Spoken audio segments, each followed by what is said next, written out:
Welcome to another episode of Catalyzing Radical Systemic Change, where in my own language, it's all about discovering, mapping, and cross-pollinating the various building blocks towards a planetary civilization ahead. What do I mean with a planetary civilization? I really mean, in a strikingly simplistic sense, that we, as the human species, better become aware that we're the dominant species on this planet, right? So if you were to paint the picture to the children, right, that we leave behind, the civilization that we've built, a lot of these things out there, the structures and the systems, don't quite make sense, right, for many generations after us. The topic that we're going to have I think, intense dialogue upon is really very dearly ingrained in my heart and in my biography. So I want to quickly sketch some highlight topics. So I remember when I started to study macroeconomics in the year 2000 that I was studying with the last generation of those who became professors in the late 60s to early 70s. So they were very critical with, let's say, the mainstream paradigm at large in macroeconomics. And I think I was very fortunate to be both taught, let's say, mainstream macroeconomics as well as a critical view upon the central axioms, the central, like, mathematical foundations of macroeconomics. And I just want to sketch one odd example. So what would be the most meaningful thing that could happen whilst we're recording that podcast? Well, my house burning down, me getting a heart attack, the ambulance coming, and the fire guards to extinguish the house. Everything gets destroyed. I die. My lady has to bury me. My parents fly from Germany to Guatemala. And all of this creates, like, I have no idea, like hundreds of thousands of dollars of value. So this was literally the funny example, that this like rather left wing macroeconomics professor was telling. And literally from the first session on, I was really just intrigued how odd the system at large is rigged towards what we call gross domestic product, which is the sum total of all goods and services that are produced and consumed within an economy, which is ballpark the measurement by which all nations of this current paradigm run their economics. And is it obvious to a 5-year-old, a 15-year-old, a 20-year-old, and now a 46-year-old that quite none of this makes any sense? So having said all of that, my distinguished guest today, in between Guatemala and New Zealand, so I'm on a Thursday evening after a very long working day, and Katherine, it's her Friday morning, like the Good Friday, so we're happy to all enter into some quiet Easter holidays, is I always start the conversation with some pivotal moments in the biographies of my guests. So instead of the classical, I've been to an Ivy League university and I collected all these accolades, right? Really more like a vulnerable sharing. What connected you in which parts of your biography, to sketch like maybe 2 or 3 in adolescence, childhood, or in your professional career, to really like kind of make you wonder about this gross domestic product, and why is this measured the way it is, and by what could it be replaced? Maybe the well-being economy, maybe a gross national happiness index like they're sketching out in Bhutan. So Katherine, the floor is yours, and I'm super curious to listen into some of the pivotal moments of your biography. Alistair, how wonderful to be with you. What a joy to spend some time chatting with you about economic change and how we can make the world a better place. And I love that you've started with the human and the journey. I spent a long time living in Scotland, and they have this beautiful phrase that is, your feet will bring you to where your heart is. And I mean, what a privilege to be able to follow your feet to where your heart is. But very much that is the story of my professional life. I've had incredible joy of being able to follow my curiosity and those twists and turns when there have been those pivotal moments. And so one of them was in my early 20s. I grew up in Canberra, which is the capital city of Australia, pretty safe, relatively well-off city, and with all the privilege and blessings and opportunities that go with being born in that city and in this country. And So I had that great lifestyle. I When I was sort of about 18, I was on a trip to Scotland, having been all around Europe, and Scotland just spoke to my heart. There was something really special there, the mountains, the people, the history. And so I had this long yearning to spend some time back in Scotland. And so I spent a semester at university there. And then on the way back to pick up my studies, I didn't want to do the backpacker thing again. I thought I've done that. And what I wanted to do is go and try and be useful in some way. I probably had a bit of white savior complex, but I ended up through various routes and conversations spending some time working in a village in northern Cameroon, and that was life changing for me because it really honed my gaze on sort of the idea of community development and what I wanted to do as a career. But actually, what happened was when I got back to Australia. So I had this amazing time working in this place in Cameroon, this tiny village, making a lot of friends, learning a lot. I'll confess, probably being not particularly useful, but in terms of my own experience, it was amazing. Went back to Melbourne, picked up my studies, and then I got word that the village where I'd been working had been decimated by a huge flood. And my instinct was to get back over there and try and help. And I had a lecturer at the time. This is all incredible coincidence, as these things often are. And she was probably only a few years younger than me. This was the time where there was some strife in East Timor, and she was an activist from East Timor. Her husband was in jail at the time, and she happened to be in Melbourne, where I was teaching a human rights course that I had selected. And so I had to tell her, oh, I've just got to get back to Cameroon. And she said to me, she sort of almost metaphorically slapped me on the wrist, and she just said, "Don't be so stupid, Katherine." And I was like, well, what do you mean? I've just got to go and help. And she said, "You're this young white girl, you will get in the way. But look at this privilege that you have got to be at a university like this, get all the education you can to work out why that village that you love and villages like it were vulnerable." And that was a game changer to me. And as a little footnote to it, that conversation, of course, has stayed with me ever since. I've since a few years ago got back in touch with her. She's now teaching in the States. She can't remember it, but I loved being able to tell her what a pivotal moment that was. And so that was a conversation that really put my gaze on systems and root causes, not just downstream charity, I guess, which had been my instinct. I'll go and fill sandbags or peel potatoes and try and be useful in this village, but actually look at some of the dynamics and patterns and economic decisions that meant that that little village in Cameroon was really vulnerable to a flood. And then one other, oh, go ahead. Let me tie into that, because I think that the word pattern should be one of the first nuggets of this conversation. And I think patterning goes infinitely down to granular details and infinitely abstracting like out onto a 30,000 foot view. And what a more powerful conversation could we possibly have about one of the most abstract, most aggregated measurements, which is gross domestic product, which is aggregating like hundreds, thousands, tens of thousands of factors, to then say, Germany has a great economy, which says very little about Germany itself, right? Or Australia, right? Because already within very well developed nation states, such as the mentioned examples of Australia and Germany, there are stark differences, right?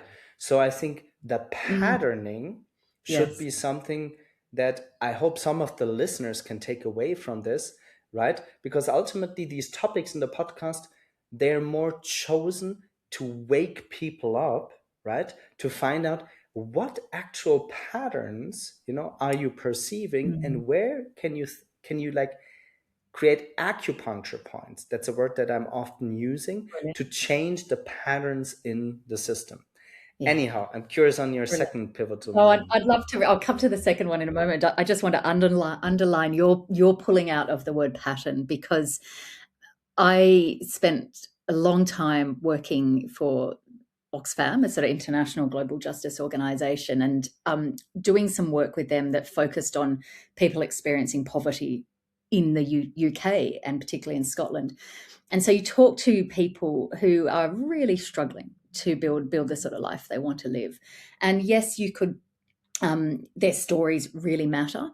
Was really interesting to me is where you start to hear similar stories from one family, one town, one village to the next, because then you start to see these patterns, and then you know that something's systemic going on. And that's when you can start to think, actually, what needs to change about the way the economy is operating, a particular policy that sets in train a different pattern. And I love that framing takes us to leverage points or acupuncture points in your framing that can actually bring about substantial change rather than just patching, responding case by case, individual by crisis by individual crisis. I often say, so often people are running around playing whack-a-mole, sort of chasing, responding crisis to crisis, and you so often see that with politicians, and we're not looking at the machine that is generating them. So that's part of my. Couldn't agree more. Yeah. You want to pick And another then pivotal moment? the other, yeah. I mean, there's many.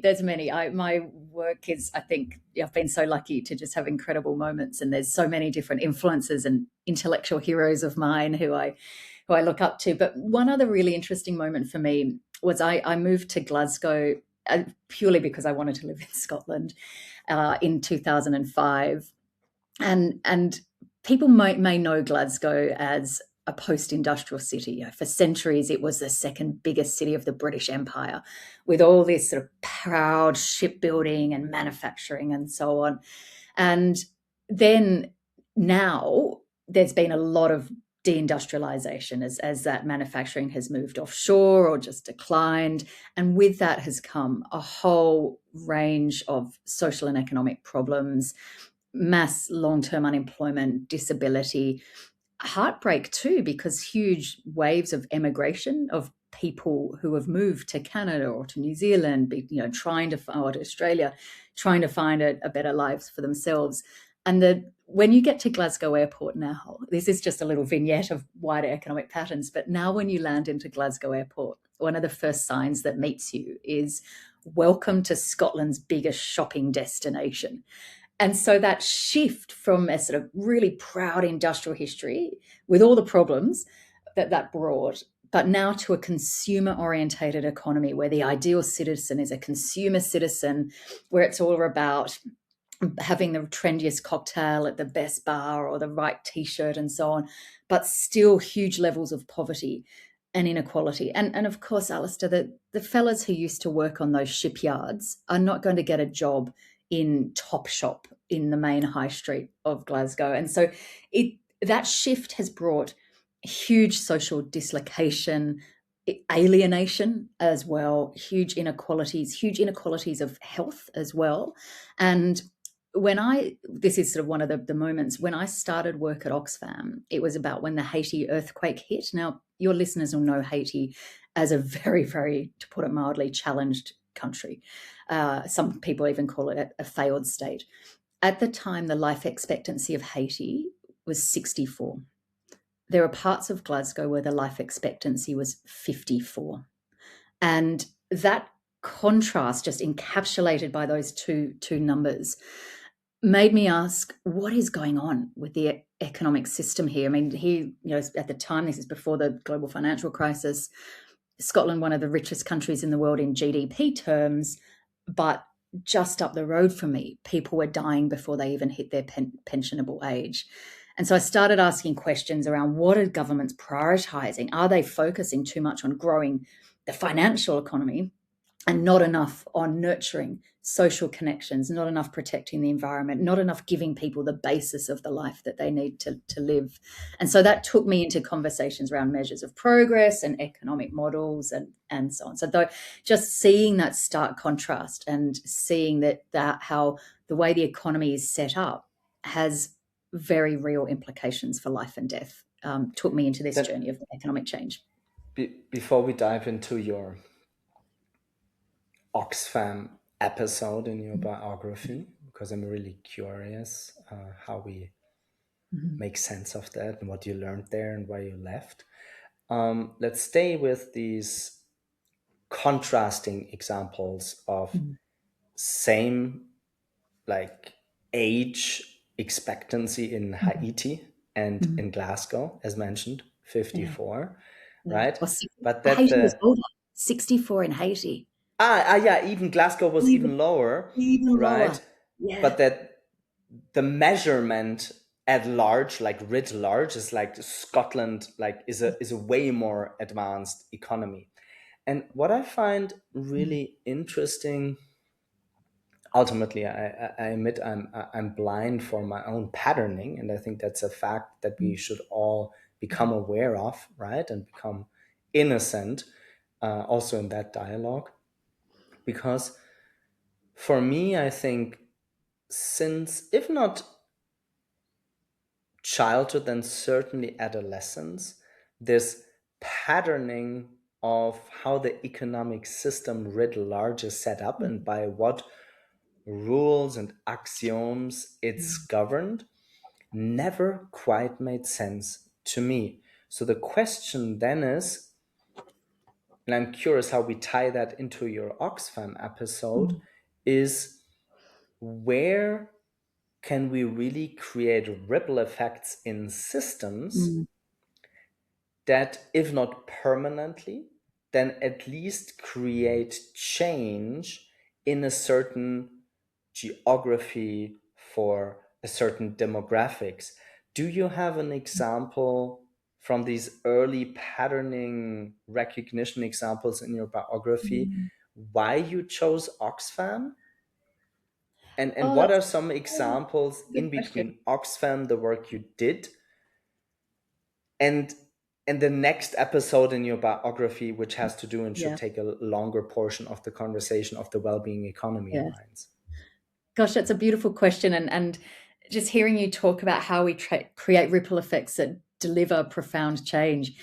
I mean, that is something that keeps me awake at night. I rarely know that what I am doing is making a tangible difference. I think it's why I partly love cooking so much, that at least at the end of the day, I know I've made something that's real and tangible. But I mean, there is the story to pick up the GDP piece that, I mean, Oxfam was really attractive to me because I love how political they were with a small p. They were willing to call out the rules of the game, power inequalities, and their passion for global justice, which is something that I hold very very dearly.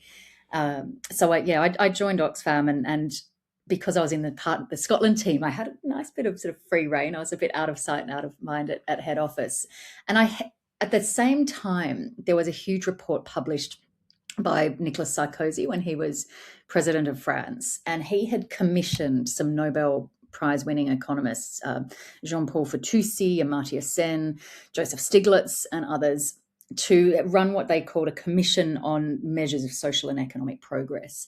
And that was a really pivotal moment in I guess, the beyond GDP movement.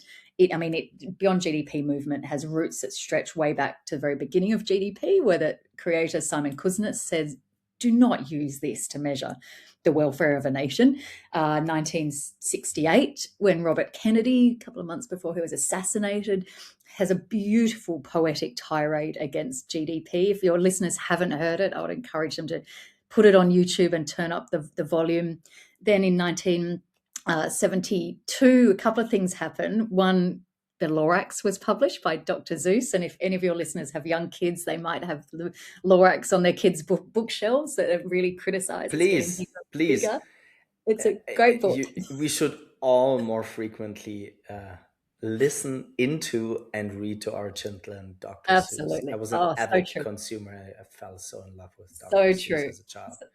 So that happened in, I think, the early 70s. 1972, the King of Bhutan declared that gross national happiness was more important than gross domestic product. And also the Club of Rome published the limits to growth. So there are long roots to these critiques and these conversations.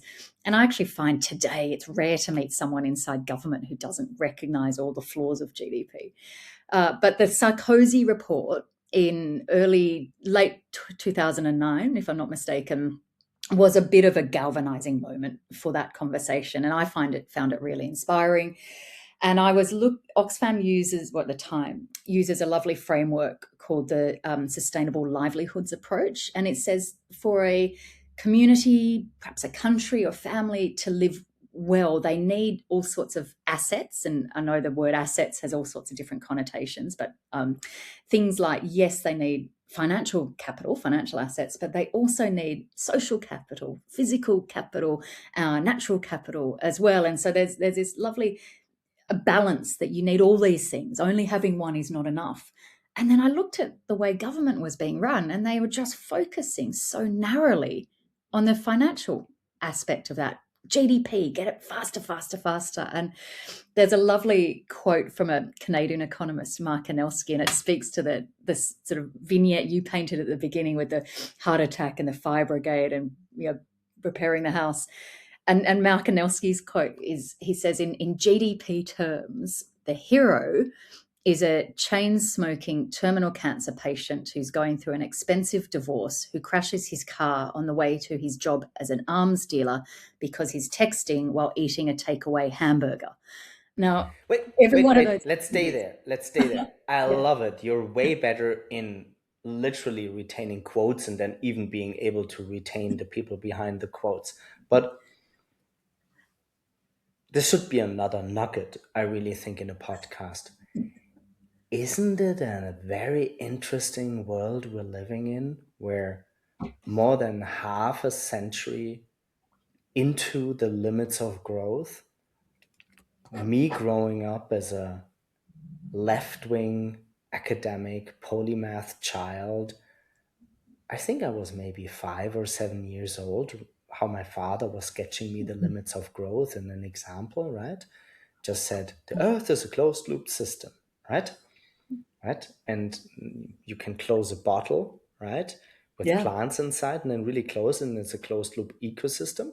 And then he was really just describing, imagine you put like just way too much carbon dioxide into that closed loop system, right?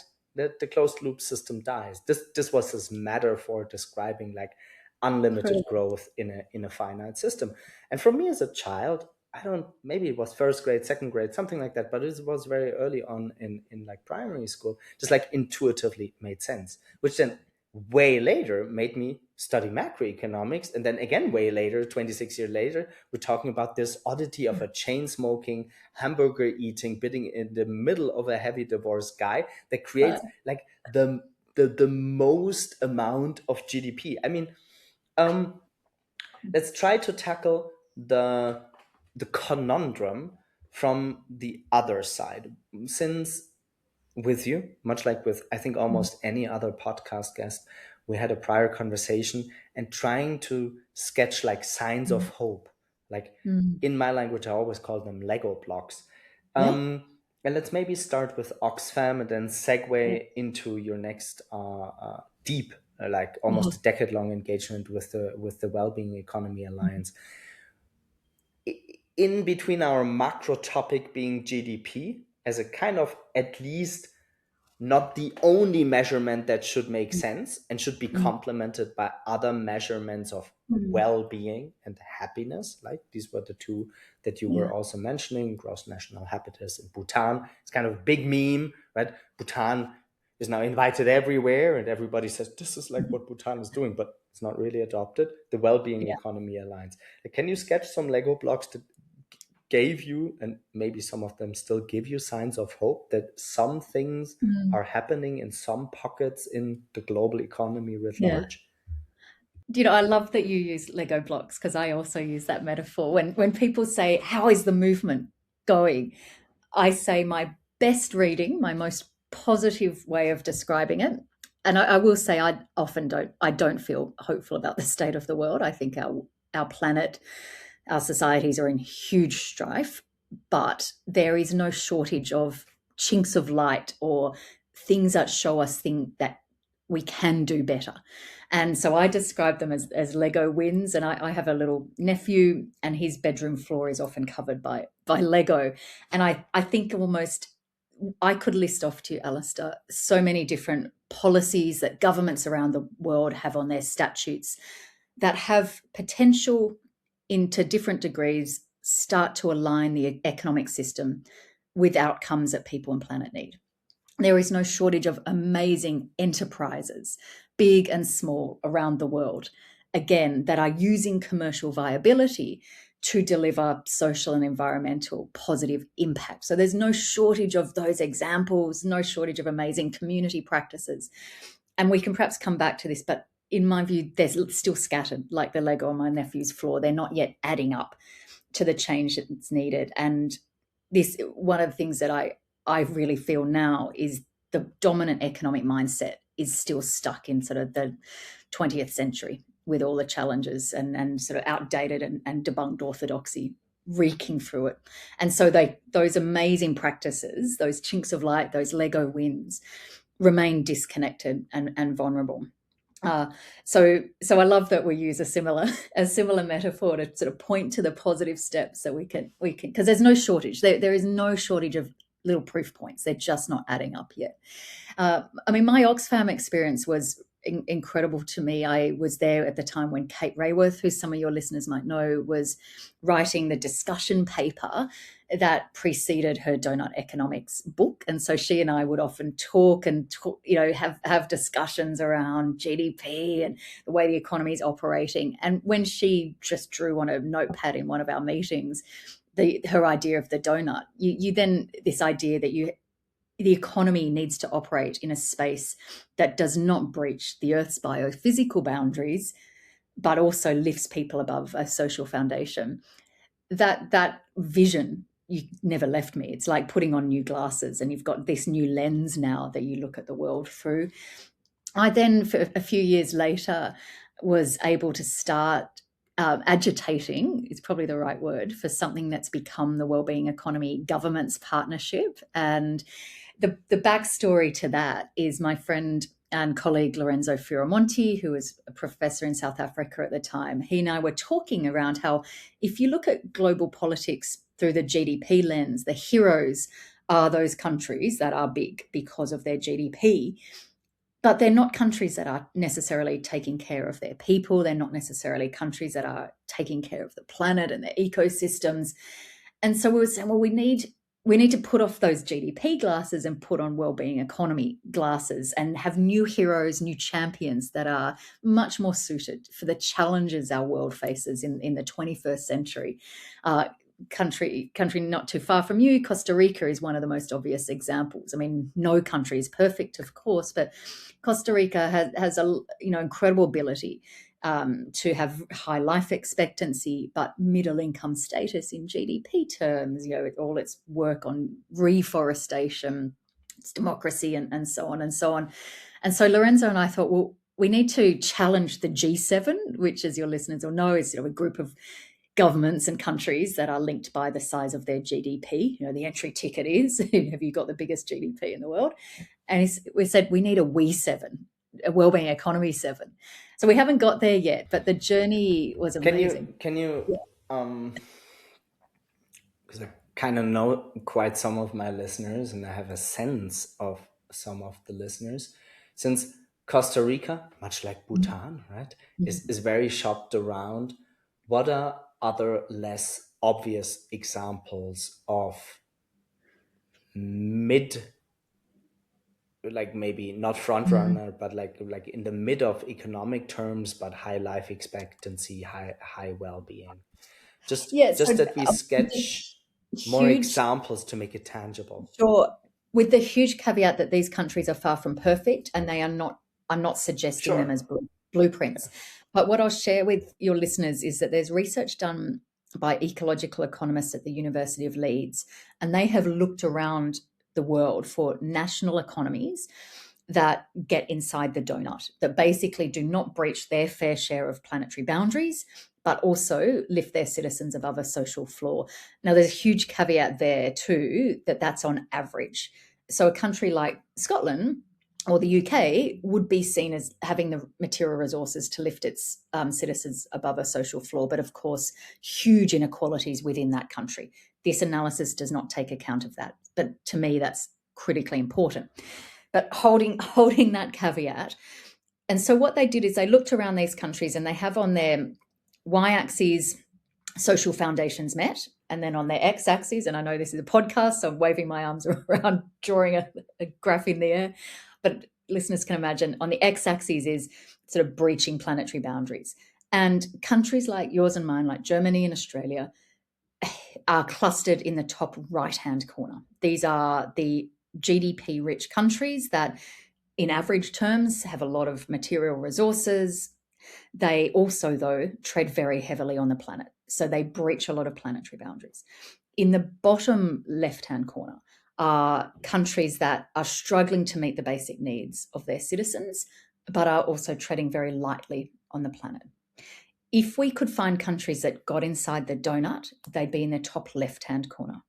That is a big open space. No country is there. And Kate Raworth, for example, says, look, this idea of developed, there are no countries that are developed because they cannot take care of their citizens without breaching planetary boundaries. Some countries that are kind of vaguely close, depending on which analysis you're looking at and what data has been used. Some country, well, Costa Rica sometimes, Vietnam, Sri Lanka, old data, I've seen Cuba, but they're having huge strife at the moment. Those countries, though, I'm not saying are blueprints. They've got hugely complicated political systems. I don't think they're necessarily models. I think actually the task at the heart of some of these conversations is to imagine something that is new, that brings the best bits from different countries. So it brings great inspiration from Indigenous wisdom and great ideas from wherever they are in the world, and pulls that best thinking together. So a lot of it's going to be experimenting. A lot of it's going to be weaving in But let's different. stay there. Let's stay there. We haven't prepared at all for that. And I don't think I ever unveiled that in the podcast. But in our biography, right, we all have these like innermost circle, right? Dunbar's number, the innermost like Yeah. 5. You're broke, divorced, terminally ill, and you need somebody that gives you a credit card line, kind of as an odd example. Like, who are the 5 people who would do Yeah. that? And then there's 25 people, like innermost circle. They always write you on your birthday and stuff like that. And then somewhat 150 or so, right? That are like the people that, I don't know, greet you for your wedding or something like that. So I remember one of my closest friends that I met 17 years ago. I think in one of the first conversations, we're like, let's just start a new state. But this was before the idea of the network state came around, because in my legacy deathbed vision, I do not only carry the seeds of hope, but the conviction that small nation states, micronations, island nations, and network states, so basically a state within a state with a special jurisdiction, taking the best out of special economic zones like Shenzhen and Singapore and stuff like that, will build up a new vector, Yeah. a third attractor in between. There's only GDP and we're all just talking stuff. And I think it's more complicated than setting up a VC fund or a private equity fund or something like that. But I know that for the first time since the renaissance of community living in the early 70s, let's say the generations of my parents, the early hippies, the dreamers, and the second psychedelic Yeah. renaissance, there's a big surge in network states and special economic zones and within micronations to find like federations of micronations to really like bundle the sum of assets and the collateral that they have that's not yet exploited, and finding creative means to not needing to adopt the Yeah. same routes to getting more GDP whilst depleting their resources. So to stay in the donut while driving the long-term life expectancy and overall well-being of their citizens. Yeah. So let's maybe get a little bit more visionary. Is like, when, from what I just shared, which for me is on a code level, so moving from Lego blocks to code as a different Yeah. metaphor, I think with the advent of AI, I still think we're in the early days of AI. I'm personally very critical, and I think the advent of AI is one of the biggest possibilities since the dawn of humanity. I really think we're on a juncture from hunters and gatherers to agricultural societies to industrial revolution to now AI. And we're right at the cusp of like everything like getting disrupted. Like literally we're in like 1750 or 1720 before, you know, steam engines were born and like starting the industrial revolution.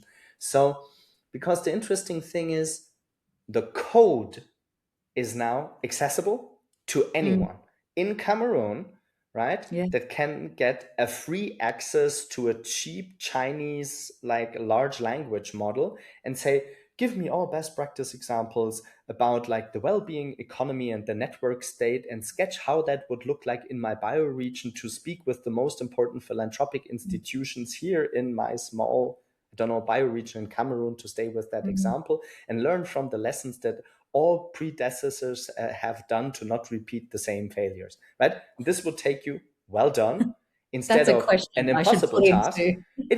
It would take a student in like a first semester studying 2 weeks to a month, like Yeah. at max. So, and I find this astounding that we have like compounding wisdom, we have compounding the Lego blocks, and now we can like write them into new code. And with new code, I do not only mean machine built code. With code, I mean legal, I mean economic, I mean all the boundary settings of modern life that are usually invisible. All of that for me in Yeah. my language and my framing in this podcast is all code. So I'm very sensitive and critical with the state of the planet at large, but I also see the sparks of hope and the interstitial tissue in between the many of us that are connecting Yeah. globally and strengthening the interstitial ties in between these many pods and networks of change, actually creating an avalanche of hope. And for me, that started actually when COVID hit. So COVID was a moment where I think many people got trapped. I think it's a made up thing, right? And I'm not a COVID denier. I'm just saying I think it's like an agenda that was like published prior, right? And then very well orchestrated. So most people got hijacked by that. But all those that were already critical were like, okay, wait a moment, right? This is just like too obvious, like all of this, right? So we need to connect, we need to have like many conversations. And I think for me, COVID was really where my whole impact entrepreneur, radical systemic change, my podcast really got an amount of tailwind that prior, because I've never done anything else but let's say impact, deep impact, systemic impact, radical impact, really felt like getting tailwind. So anyhow, this was not prepared, I have a but question back for you on code. sure, sure. Tell me, does because I like the metaphor. Is code inherently values neutral, or does it depend who is doing the coding and what values they deliberately weave into the code? And I love the metaphor of using code for Yeah, using and very policies. important question. So let's just take the meme of the network state. Big fan of the concept. Like when it hit, I like read everything around it. I'm pretty deep in all these rabbit holes. And the first ones that kicked it off were the crypto bros and the heavy hitter Silicon Valley bros, right? So most of what I see institutionalized already or wanting to be institutionalized is pretty much tax havens gone haywire for people that can afford it. But the same Yeah, concept of a network state yeah, from a code perspective, right? When you think of code less of one manual thing that everybody has to write all the time again, code is very versatile. So you can stick best practice examples, the Lego blocks, the signs of hope. You can stitch up bottom down bottom up, top down, inside out mechanisms, governance structures, legal entities all into each other and build completely new, in my language, I think I would call it like new optionalities. Yeah, nice. So maybe that's another nugget of this podcast. Mm. I think the room for more optionality and many, many, many, I would say infinitely many pathways for different ways of development are now possible. And the cost curve, where this was reserved to Ivy Leagues, academic children, adolescents, now adults like us, the cost curve has gone down close to zero. Mm. And the access is now, Yeah. okay, if you have the internet and not too scrappy smartphone, Mm. And time. and time. But what I mean is, it has, and this is an interesting Mm. vector that I don't think anybody, like from an elite wanting to Mm. control people, right? The possibilities that everybody can kind of do everything anywhere decentralized, besides very capex and opex heavy Yes. stuff, is really out there. Um, to tie that back into our conversations, from Lego blocks to code, I'm really curious from Mm. Oxfam, if I recall rightly, so 8 years with the Wellbeing Economy Alliance. Oh, yeah, slightly less. Yeah, Yeah, about five or so years sort of being part of the team that founded that, and then I but stepped what back when I moved to Australia. if if we imagine that the scattered Lego blocks, right, to stay in that metaphor, get connected through code, is then the Wellbeing Alliance itself the interstitial tissue, or Mm. are the initiatives really to create code to stay in that metaphor? And Yeah, if it's a lovely so, question. where are some examples of that? So the Wellbeing Economy Alliance is was set up because there was so much incredible work happening by various people with various spheres of influence and various vantage points and emphasis on the question of economic system change around the world. Like no shortage of cool people doing good stuff, and yet it was not yet adding up. And you know, you and I clearly both love metaphors. I used to picture it like a little bit like rocks in the river, and when they're not joined up, the water of business as usual just carries on around them. And so the idea was, well, maybe we could put them together and we can change the tide and change the flow and change actually the way the economy operates. And so the Wellbeing Economy Alliance was not set up to be another think tank or another campaign organization or another sort of lobbyist.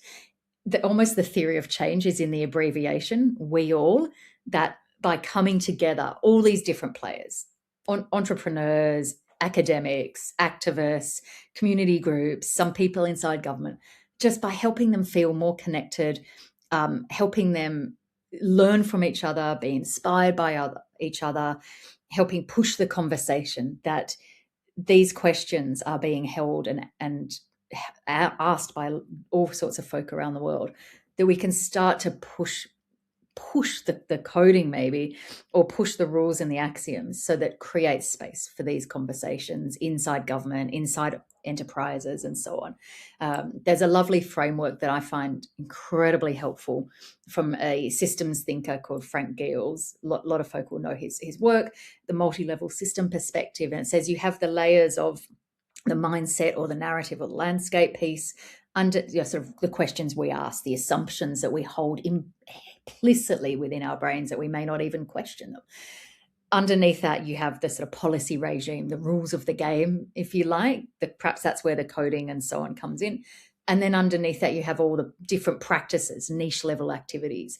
They all influence each other. And I describe we all as being a little bit like the arrows between the layers. So taking cool examples at the niche level and saying to governments, look at this good stuff. Look at these amazing worker cooperatives or community owned renewables or circular economy enterprises. But you need to change the rules of the game so that those amazing practices are no longer going against the headwinds of the dominant system. They're no longer the exception that proves the rule. Okay, and then maybe, actually, I don't know, because it's a global podcast. I don't know if it's a sign of hope, but at least in the tiny bubble where I lived in Germany, I don't know, a couple of years back, right? The EU changed the legislation on, they don't call it like that, but it's a fact, in the built-in obsolescence Oh of yeah, planned products, obsolescence. Yes. that Yeah. that products kind of break down. This Yeah. oddity, you buy a new thing, right? For 2 years, at least in Europe, right? You have like kind of a legal insurance and you may Mm, claim your right. And then yeah. kind of just by coincidence, 3 months after the two Yeah. years, it breaks down. Why we see like cars built forever that run for millions of kilometers, built in the Yeah. 70s. And so I think, at least in some of, and I'm very critical at the European Union construct, this like heavily over bureaucratized monster. But I think there are some signs of hope also inside the Mm, brains and yeah. hearts There's of the bureaucrats There's that, policy examples yeah, like that everywhere, from local government right up to big institutional supranational level like the EU. And just as a little footnote to that, there's a brilliant little documentary that your listeners can get on YouTube called "The Light Bulb Conspiracy" that speaks to the planned obsolescence that companies many have now built in to their materials. But it it's an shows, important one. I know the example, I don't know the documentary, yeah, but yeah. yeah, I mean, the built-in obsolescence for everybody that studied macroeconomics is a big one, right? Yeah, Because yeah. it only is relatively recent, Mm. meaning still my parents knew and use and bought products like a washing machine, Yeah. right? Well, That so was far. running for 40 years and Yeah, could be repaired. And yeah, then I would say my generation is already used to, well, products break down. No, they don't need a breakdown. They're designed to break down, exactly. right? But there's a mindset behind it, isn't there, of how, and it might be really implicit and subconscious, perhaps not, of how people think about the natural world.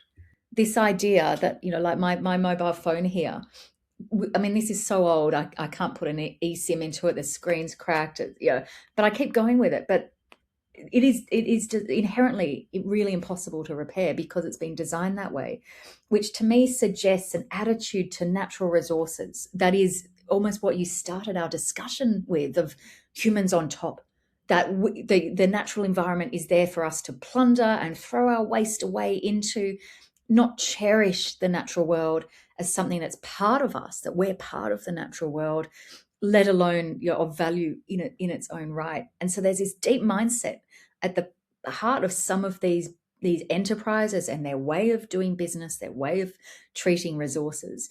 And then you have, and you've asked for examples of hope. Then you have other enterprises, big ones, small ones. I mean, one that I love at the moment, there's a restaurant. This is a small example, but it shows a different mindset. It's a restaurant in Sydney, very trendy restaurant, fancy chef, and they sort of say on their website, everything you touch would have gone to landfill. And so they take food and sort of half drunk, bottles of liquor that other restaurants would have thrown away, and they create beautiful cocktails and beautiful dishes from it. They've got really trendy bar setting. All of that would have came from plastic that other restaurants would have thrown away. Now it's a small example, but I love the mindset that's inherent in that. A bigger example is Triodos Bank. It's a Dutch bank. Partly their role is to channel credit to the sort of activities we need more of in an economy that serves people and planet. But from a materials sense, they're a great example as well, because their headquarters is all held together by screws, which means it can be entirely dismantled and all the materials used again rather than being thrown away. Even big shipping companies like the Danish company Maersk is starting to really have the manuals freely available so that you can use the materials again rather than just having to throw them into landfill. And how we price things matters for that as well. But there is no shortage of those good examples that are counter to Yeah. that mindset of extraction and humans on the top. Wonder how we're all trying to bind that together, because I don't sometimes in a podcast I really have this, like, I have the deep knowing, but in this conversation not, and I'm totally fine to admit that. I think I want to go from Lego blocks to code to interstitial tissue. Mhm. So, and I want to almost preface that last chapter with some historic Mm. examples. When we look at the women's liberation movement, like the suffragette movement, Mm. or when we look at the abolition of slavery, or when we look at the rights of nature movement, or here beyond GDP, these were usually very scattered circles, salons, books, Mm. small NGOs, Yeah. that then in hindsight, sometimes decades, sometimes centuries later, changed the lived reality, if not of all, then of many of us humans. And I Mm. constantly mentioning humans. So just the fact that Alistair in Guatemala can speak with Catherine in New Zealand Australia. is quite outstanding, Yeah. right? Not only the technology, but also Mm. that you're a woman, you're Mm. educated, you're like kind of independent, you're living in a country Mm. with equal rights in between men and women, even though there's Mm. still like a lot of Yeah. problems around that. So if I reverse engineer my signs of Mm. hope, and I just wonder when the inflection point comes, because I sense it coming since I'm born, when things get so messy and so obvious that all the externalities, right? So all the Mm. costs we're Mm. externalizing to the environment, to the more than human beings, Yeah. to the mineral kingdom, and especially the future Yeah. generations, become so obvious that the moving from the Lego blocks to the code to the interstitial tissue will create sandboxes to really create an organism. Could be a bioregion, could be a city, Mm. could be a micronation, could be an island nation, could be a network state, Mm. where there's really a collective experiment, but written into the code, Mm-hmm. how these different Lego blocks of all these best practice examples that now are still scattered Yeah. can be woven into a coherent, maybe new operating system makes sense. So from Lego Yeah. blocks to code to interstitial tissue to operating system. And my very precise felt sense, so my embodied sense, is that these new operating systems, Mm. Mm. funnily enough, I think won't necessarily start from nation state No. actors, Yep.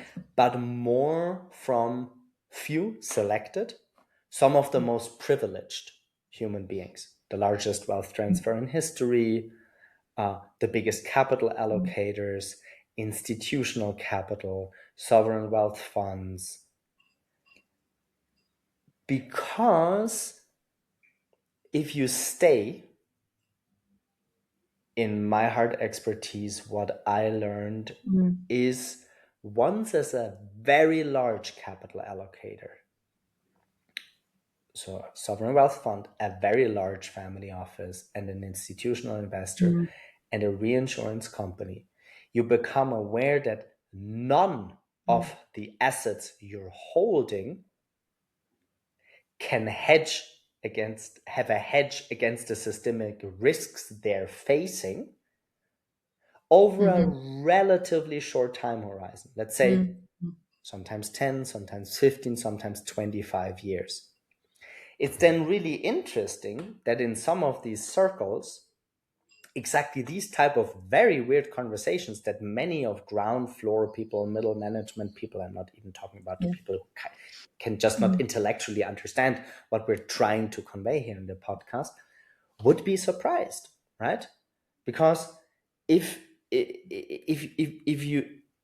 you have so many assets under management and you're like, okay, over 25-year time horizon, right? I don't have the code, or I see signs of hope, right? The Mm. Lego blocks. I see some code here and there, but nothing is written into an operating system that I could use against hedging against the systemic risks I'm facing, which is kind of an Yeah. oxymoron, right? Because you're still in this capital first paradigm. Oddly Mm. enough, I think in that capital first paradigm, it will be some of the largest capital allocators on the planet, allowing for, if not large, then at least Mm. mesoscale experimentation, Yeah, I right? hear you. I hope you're right. I think there definitely are incredible people within the capital management space who are holding these questions. I just wonder if they're the exception that proves the rule. And then I have a question of what will it take to bring about the realization of the extent of change that is needed, that means there's more people who are holding those questions and using the privilege, the word you use, that they have to channel resources in a really generous way, in a way that gives over power. Um, and I'm to me, I sort of lie awake thinking, to what extent of crisis is it going to take for the world to wake up writ large? Because as you say, there, as we've talked about, there is no shortage of little experiments and even larger scale initiatives and examples. And yet, our world is still on a really dangerous pathway. And of course, we have to recognize that it is not all of humanity who is responsible for um, pushing the planet beyond what she can handle. There's, incredible research done by colleagues at Oxfam, by Lucas Chancel and Thomas Piketty, and many others, showing that it is the very, very wealthiest whose lifestyles, whose transport, whose houses, whose investment patterns are responsible for, even just taking CO2 emissions as an example, for a hugely disproportionate impact on the planet. And I see the world in crisis. I then think, well, what will it take for folks who are in the heart of being able to make the changes and shift and move the direction of some of that capital, and in a way that is giving over power and decision making, and it's not just top down asset management, but it really is sharing decision making. I don't know, Alistair, because I think like we're already in Well, I crisis. also What don't will it know. take? What will it take? Like how many bushfires do we need? Destroying LA.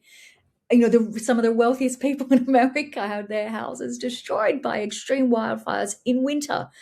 And if Well, that I won't, want I want to start. I mean, you were citing a lot of people, bro, cis, right? But Karl Popper. So mm, um, usually a paradigm doesn't change up until the people die out. yeah, what does And it say? then One my answer funeral at a time will change. would be from an integral lens, it needs individual personal development, individual personal trauma healing. It needs in the collective the weaving together of the signs and the sparkles of hope. Mm, And in the systems piece, again, repetition helps. I think the operating system won't be born from the largest economies by GDP, mm, but for micro to mini mm, nations, so to say, mm, mm, island nations, where there's still a relative abundance of natural resources, So, from a design perspective, this leaves a window of opportunity to create an operating system that's Mm. more balanced than quote unquote adopting a very, I wouldn't even say 20th century, a very like, I don't know, like 18th Mm. century approach to it's all about growth. Um, and I think the reckoning with neoliberalism writ large, which is fairly recent. I Mm. mean, I'm born Mm. 1979, so this all Yeah. happened just Bang. within my lifetime. Yeah. So I'm confident that when I die, right, which is fine, right, uh, most of this paradigm will also die with it. And the rest for me, that's almost the closing words, is just a decision. If you Mm. were a woman, I'm not a woman, and you were born in the 1650s or the 1750s or the 1850s, and you had a friend or Mm. an aunt or maybe even a mother not talking about environmental issues because it was just not so evident in many places, and just talking about women's rights, and you die in the 1750s, well, it still took, a century. And in Yeah. many countries, it's still a dire Mm. problem. So, Mm. in that sense, I think it's ultimately an that connects the macroeconomic with the mystic. It's a very inner determination. And Mm. I really Mm. love how Charles Eisenstein puts that I'm kind of lucky that I met Charles before Oh, he wow. got famous. Um, there's a peeling back of layers and just a remembering that in our hearts, we all know the more beautiful world that's Mm. possible. Mm. It's just been covered up by agendas. Yep. I wouldn't go as far as mind control, but we're almost there. Like, certainly, like large scale agenda setting, right? Mm. And setting the media landscape up writ large, Mm. right? So, maybe finally, and then happy to hand over to you for closing Mm. words, is after, I would say, maybe 35 years of heavy media exposure. In the last years, I've drastically and consciously dialed down exposure writ large and focusing more Mm.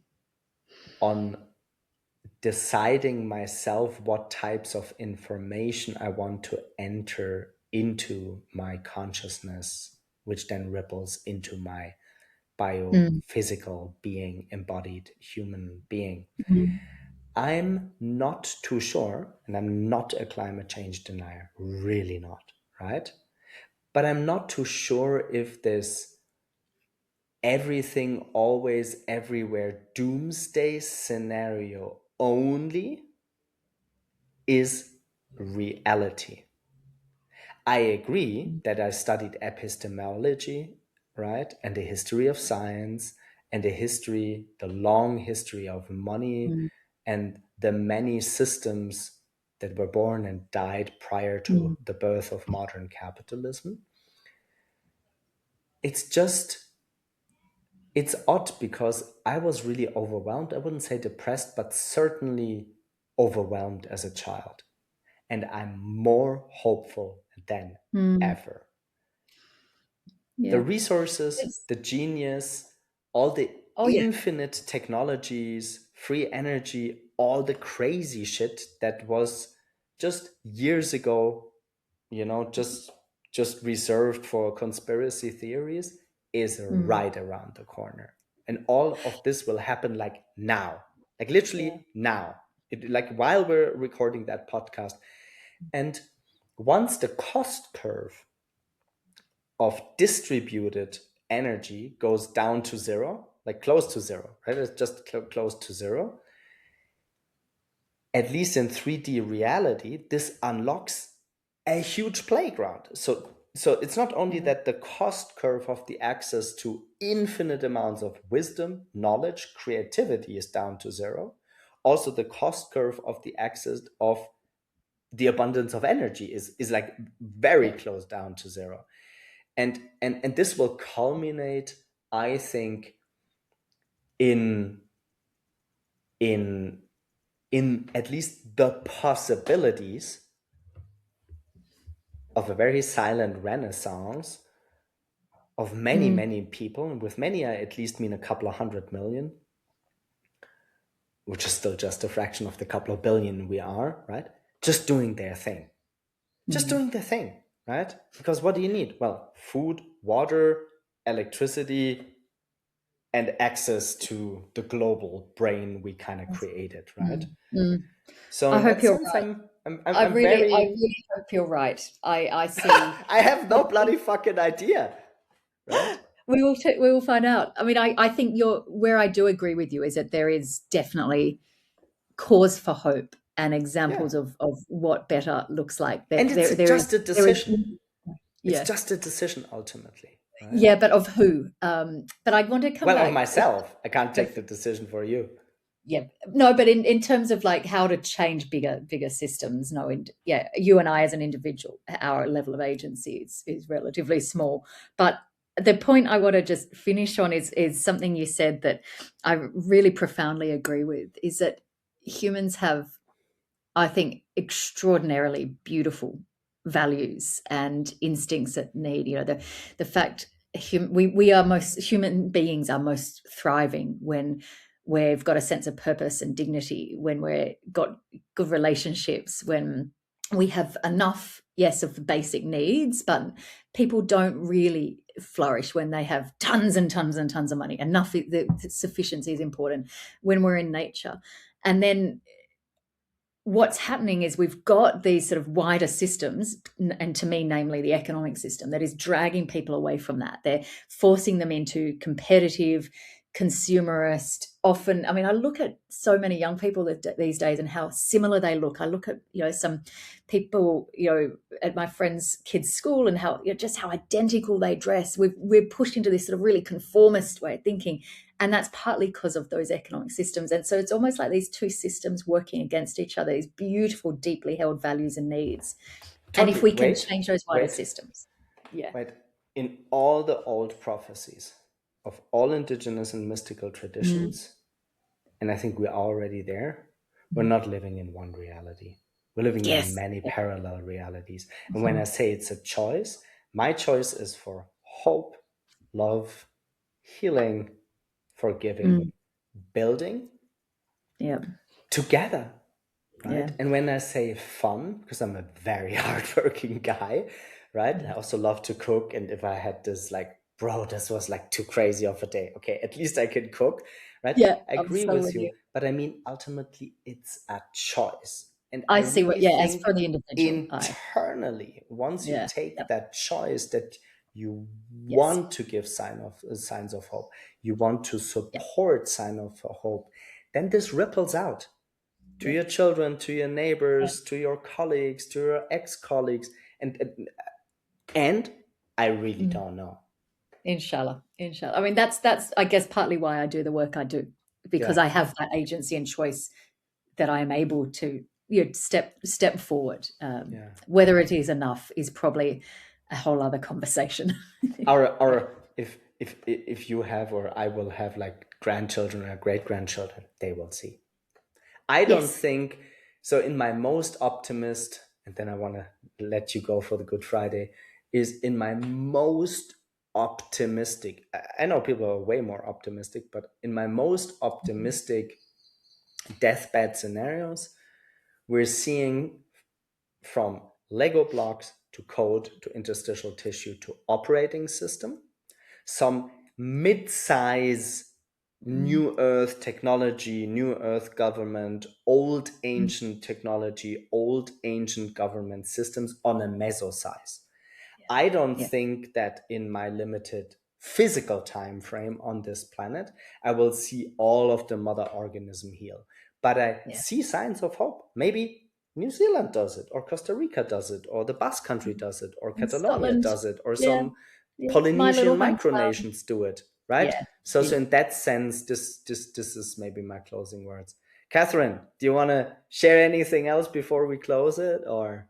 Oh, thank you for leaving me in a spirit of hope. There is so much to be overwhelmed about in the world, but there is Yeah, also a lot of good stuff led by good people. I know many of your listeners are really turning their attention to doing incredible work and channeling what they can, their energy, their brains, their capital, to the sorts of things our world needs more of to really take care of, create a world where your grandchildren will flourish. So thank you for giving me that sense of hope. Yeah, it's been thanks. fun. Thank you. Thanks. Much love from Guatemala all the Thank way you. to New Zealand. Ciao. Ciao. Bye.